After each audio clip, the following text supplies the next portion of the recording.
Dalit tigers ಸಂಘದಿಂದ ಮಾತಾಡ್ತಾ ಇದ್ದೀನಿ. ಈಗ BR ಅಂಬೇಡ್ಕರ್ ಬರ್ಡೇ 133 ವರ್ಷ ಆ ಜ್ಞಾಪಕ ಇಟ್ಕೊಂಡು ನನ್ನ ಸಂಘದಲ್ಲಿ ಇವರು ಕೋಲಾರ ಡಿಸ್ಟಿಕ್ ಯೂತ್ ಪ್ರೆಸಿಡೆಂಟ್ ಆದರೆ ಇವ್ರ ಹೆಸರು ಮನೋಜ್, ಇರೋದು ಲೂರ್ಡ್ ನಗರ. ಇವ್ರಿಗೂ ನಾವು Kolar district youth president posting ಕೊಡ್ತಾ ಇದ್ದೀವಿ.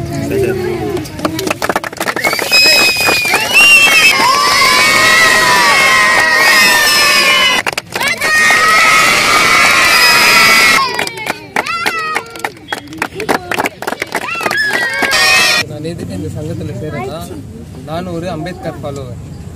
என்னால் முடிஞ்ச உதவியை நான் செய்யணும். என்ன மாதிரி கஷ்டப்படுறவங்க நான் ஒரு 4 பேருக்கு என்னால் முடிஞ்சதை நான் பண்ணுவேன். அதனால் நான் லா படிச்சிருக்கேன். செகண்ட் இயர் கேங்கல் அனுமதி லா படிச்சு செகண்ட் இயர் படிக்கிறேன். எனக்கு தெரிஞ்சிருந்தால் நான் ஒரு 4 பேருக்கு சொல்லி கொடுத்து ஒரு 4 பேரை நான் நல்ல வழியை நடத்தணும். என்ன மாதிரி கஷ்டப்படுறவங்க ஜாஸ்தி பேர் இருக்கிறாங்க. அவங்கள வந்து நான் ஒரு நல்ல இதுக்கு எடுத்துன்னு போகணும்.